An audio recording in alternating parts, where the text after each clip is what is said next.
This is CES Tech Talk. I'm James Kotecki, exploring the trends shaping the world's most powerful tech event, CES 2025 in Las Vegas, and the energy is electric. We are diving back into the show to uncover even more groundbreaking tech from the show floor. And one more time, we are honored to welcome back our CES hosts, the creators highlighting the must-see moments across social media at CES, and joining us for one more exclusive look at the future that is unfolding before our eyes. Justine Ezarik, aka iJustine, and Brian Tong, aka Brian Tong. Welcome once again to CES Tech Talk. What's up, James? Hey, James, you know my friends, Yeah. I consider you all my friends. Like, you can call me BTZ too if you Yeah. want to, but, you know. You can call me IJ. IJ? IGZ! All right, breaking it down to the Innovation Awards. Let's start with that. These are a highlight of CES. And for folks who have not actually walked by what the Innovation Awards are, there's like a little section. There's like a piece of the show floor that actually shows what these products are and what these awards are. Justine, can you start us off talking about what the Innovation Awards mean? Yeah, so it's wild. I mean, I'm looking here at the stats. There's 3,400 plus submissions, and there'll be 496 award recipients in 33 categories. I mean, this is kind of like spanning across everything at CES. And I think what's really cool is this is kind of showing us the best of the best. And it's really fun because you could just kind of go and see all of the awards. Everyone is there, and it is really incredible just to see everyone and how excited they are about, hey, look, this is us. And it feels kind of like a museum of the future to me. Is that how it feels to you? If it's like we always talk about like what's the one thing you got to go do and see at CES. It feels like if I only literally had like 30 minutes at CES, which is a ridiculous thing to say, but if that was all I had to go see it, you could just go to the Innovation Awards and very quickly get this highly kind of curated museum of the future kind of sense. Is that one way of looking at it, Brian? Oh, 100%. I'm gonna give you, I'm gonna, open up the kimono a little bit because when I used to go to CES, I would actually kind of use, when you're a newbie and you don't really know what's going on, I would use like the innovation awards to kind of guide me a little bit. And I will tell you what I found interesting over the years is God bless the people who go through this because, okay, think about this over all the years. There's so much technology, there's so much innovation. It is hard to even pick out, wait, is that a new feature or not? Have I seen this before? And a lot of times, a lot of these innovation awards, it could be something like a phone or a smart stove. And there's this one new feature on it that is the only product that has that. That happens a lot in these innovation awards. So it is worth paying attention to because a lot of times we talk about that feature could be that next feature that becomes the big trend in that industry moving forward. So I think there's a lot of gold and a lot of nuggets from these Best of Innovation awards from CS. But again, I need to give big props to the team that has to sift through all 3,400 plus submissions. That's so many. Justine, even beyond the Innovation Awards, what do you think it takes to get a product or even an idea to stand out at CES? I mean, when people come out of CES and they go back home and people ask them what the big things were, of course, every product and every brand wants to be in that conversation of like, what were the highlights from CES this year? What were the trends? What do you think it takes to get a concept into the consciousness when it comes out of CES? I mean, I think you have to like catch people's attention. I mean, even like last year, Brian, do you remember the ice cream maker? That was like come this on, little. yes. Still waiting for it. Still waiting for it. Still It's like waiting. something like that. That even it's something that seems kind of silly, but yet it was awesome, and everyone kept talking about it. So I think it's creating that buzz. Also, trying to do something that no one has done is very difficult because obviously you don't know what every other company is doing. So trying to find something that is unique and different is a very daunting task. So I think that's why the Innovation Awards are so important because it really is rewarding those people who are trying to find those things that have not been done before. And it's new and it's innovative.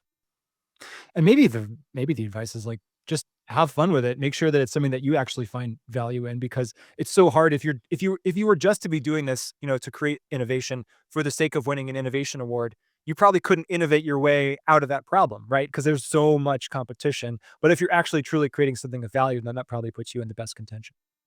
For Yeah, sure. Yeah, 100%. you have to kind of think out of the box too, because I remember there was this product called like the Happy Fork, and it was a fork that basically it was to prevent people from essentially overeating and kind of warn them like there's a lot of activity going around with your fork, and there was like a charm to it. Or there was, I don't know if you remember this one, Justine, like back in the day, there's a pillow, it was a cat pillow. It was a pillow that had a cat tail, and it was like a comfort pillow. It was made from a Japanese manufacturer, and it was just like for people that kinda had anxiety, you'd literally put this pillow on your and the tail would move like a cat. But I was Yeah. like, "What?" That's so funny. Right? And so but there's sometimes I do think the Innovation Awards what stands out, and like what Justine talked about with the ice cream maker, there's something that taps into the human psyche that they know or they wanna tap into, and they go full-fledged into it, and somehow it reaches us. We know there's a waterfall, there's like a fire hose of content that comes out, and sometimes certain things stick, and, it could be a large company, could be a small company, but that's what you hope for. I don't know sometimes if these companies really know, like, is this gonna stick or not, but they bring their full force to it. I mean, I know I don't want a judgment fork when I'm eating my meal. You want a happy It fork. wasn't a judgment fork. I Mhm. probably didn't It's explain it no the best, but no, no, but actually, I mean, I think that is a really good idea because, it is one of those things that does give you that gentle reminder. I mean, I don't wanna be judged, but also I feel like that is innovative. Like, that's something new that you never would have thought that may be useful.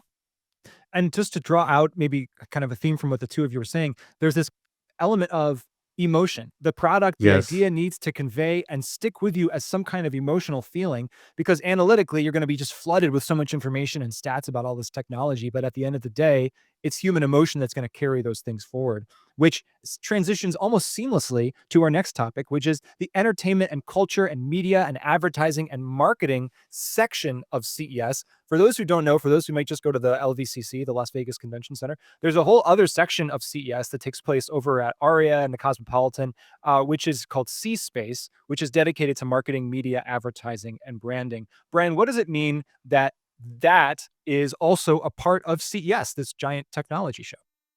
Well, we know, and I would actually love to hear you chime in as well. So I will ask you the question back because you're around these companies a lot. With CES being such a large showcase of tech, there's a lot of media companies, right, that are streaming content, and they want to see what are the new platforms or what are the new ways that people are using technology and how they can be on those platforms. Remember, years ago, there was no such thing as a smart TV. And now we don't even really need these additional set-top boxes or USB drives to plug into our TVs anymore because the processors and all the streaming services are built into the TVs. That's a great correlation of how those brands, they were at CS, they saw like, hey, we need to actually start getting built into TVs. Samsung's on site, LG's on site, Panasonic's on site, Sony's on site, right? They go and talk to those brands and say, "Hey, how do we get our platform on yours?" And then you've seen even over time some of these media brands, "Oh, that TV doesn't have this app. Ooh, I'm not going to get that TV yet." And it does eventually take time. Now, most TVs have all the core apps, but you see how that played out in actual real life where they needed to be at CES to make that relationship, and a lot of times CS, a lot of the action happens behind the scenes in the meeting rooms that we don't see at all, but then ends up the fruits of that labor show up later on. Even things like Netflix, like last year, like, they're promoting their shows, like Three Body Problem had a really big activation. Did you get a chance to see that, Brian? I was so busy, I did not. I know you did, but I did Ah, not. it was so cool, like, they had this whole kind of, like, interactive thing, and it was cool because it did use tech to kind of portray, like, the feeling of what it's like to be sort of in the series. So it's, like, things like that that are kind of, like, different marketing aspects that people are also taking kind of advantage of, and it's so fun to see. Didn't they have like was it like a faux like virtual reality headset that was super futuristic looking or something? Yeah, so they had, like, the futuristic headset that was, like, from the show, so then you saw people kind of walking around wearing them and because they were giving them out to some people, so it was just, like, a cool little activation, and stuff like that is just so fun. And a nice nod to the convergence of science fiction and reality that, of course, is CES broadly. So, so true. Mhm. James, I'm curious though, what have you seen? Because you're talking to all these brands that are at the show. Yeah. Yeah, I mean, I did ask a leading question there because, as you know, I host conversations over at the C Space studio during CES. That's my primary job during the show is to host 40 or 50 conversations with these marketing, media, branding, and advertising executives who are there. And yeah, absolutely, just what you said. It's all about the content that's going on all these screens and all these devices and how that content is paid for. So we talk a lot about streaming economics, the advertising economics, how advertising is made more relevant to folks who are in their homes, who are out of their homes, who are out about in the world. And of course, all the technology that's being showcased over on the show floor, including transportation. My God, what you put in cars, the screens that you can now watch because the car is driving itself or because you just have more screens or entertainment options in your car. All these things are converged. So you're absolutely right. All these media marketing and advertising brands still come to CES because they want to be dealing with that technology. And these are the platforms that they have to showcase all of those things. You can see the trends building up through the years, whether it's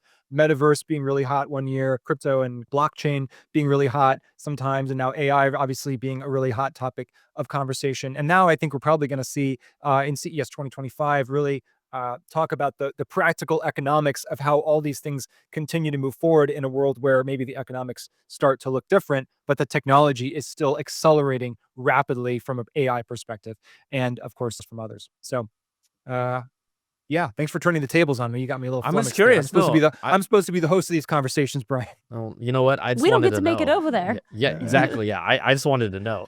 Yes, I am your host in the C Space outpost that is CES. But people can take. I think there's an express bus over there if people want to check it out. Speaking of science fiction, there's a term quantum computing, quantum technology that I think I probably heard when I was watching like Star Trek reruns in the 90s. I probably heard them say it as part of their techno babble. But we're seeing actually this theme and maybe other kind of sci fi themes kind of maybe a bit more on the periphery, but starting to converge here at CES 2025. Justine, I know that this is a new one. Any initial thoughts about quantum computing or some of these more edge topics and how they might fit in? Yeah, I mean, this is like super high level. So it's like if you can take what our little tiny computers are doing and just exponentially Mhm. expand that to be able to really take on massive, huge tasks that is something that is so huge that we aren't able to just do ourselves. And I think that's going to be the future. And that's going to be giving us a lot of answers that we may never have been able to do before because it's able to do these calculations that are so mind blowing that it's something that, we never were able to do until now because the tech is here. And I think that's really exciting that CES is kind of jumping into that. I think they have a whole section dedicated towards that in the North Hall. So I'm hyped to go kind of see that, learn about it. And since it is sort of a newer addition to CES, I'm excited to learn. Yeah. And Brian, let me ask you a follow-up question on that because Justine said that she's hyped to see that. And this brings up the idea around what gets hyped and then what actually becomes reality. So, as we come to a close on this conversation here, do you have any kind of macro level thoughts on the relationship between a lot of hype for exciting technologies coming out of CES, but then the reality of how these technologies actually get out into our real world beyond the convention center and into our practical day-to-day lives? I think the hype is always going to be real at CES, and what happens is the consumer decides which hype they buy into because they get a practical Yeah. sense of it once we start seeing these products hit the floor. So, CES, when we say it's the future, you're seeing concepts and products that you might see in 5 years, but you also might not see them in 5 years. Now, quantum computing, I'm not gonna completely expose myself, but I have a whole lot to learn about it. Like we know this is the future of how our devices, our computers, our machines are all going to run. It's a completely different state of how it operates, and it also is going to be more efficient and even more miniaturized. So that is the next frontier that is going to be here to stay. But when I think about the hype around CS, I remember, look, I bought into the hype and I still think it's viable, but 3D TVs were all the hype. Were all the hype one year. Where are 3D TVs now? They're technically capable of doing it. Justine's putting her hand over her mouth. I Yeah, know you you can't can't see see me. her, right? And I invested in the 3D TV, okay? The best of the best at the time. And then they stopped doing it. Now the TVs today are technically more capable than ever of doing 3D, but the consumer said, we aren't having it. Curved TVs. We start seeing Mm. curved gaming displays, which makes sense, but curved TVs. There was one year Every TV had a curved model. The consumer said, eh, eh. So there are things that we see at CES that become something like a smartwatch from LG debuted at CES. And guess what happened with the smartwatch revolution after that? And another company, coincidentally named Pebble, who pushed it out on Kickstarter. That became a thing. But that's because the consumer space said, yes, we want that. Not everything you at CES happens, and I'm okay with buying into the hype, and I'm also okay with owning the fact that I have jumped on the hype train and have been totally wrong because aren't we all? Justine, I what was your reaction also to 3D? No, like, I also had the 3D TV, and I don't think I ever even used it. Like, the glasses were never charged. They didn't work well. I had a headache, but now it's all about rollable, foldable, and transparent TVs. So I'm here for it. And that's what's so exciting. I love this theme of the ability for us as consumers to make this choice. And I really appreciate that empowering way to end our conversation today. Justine, Brian, thanks so much for joining us again on CES Tech Talk. Thank you Thank so you, much. This was James. great. And make sure to catch Justine and Brian's coverage of CES at CES across social media channels. That's our show for now, but there's always more tech to talk about. If you're on YouTube, please subscribe and leave a comment. If you're listening on Spotify, Apple Podcasts, iHeartMedia, or wherever you get your podcasts, hit that follow button and let's give the algorithms what they want. You can get even more CES at ces.tech. That's ces.tech. Our show is produced by Nicole Vidovich and Paige Morris, recorded by Andrew Lin, and edited by Third Spoon. I'm James Kotecki, talking tech on CES Tech Talk.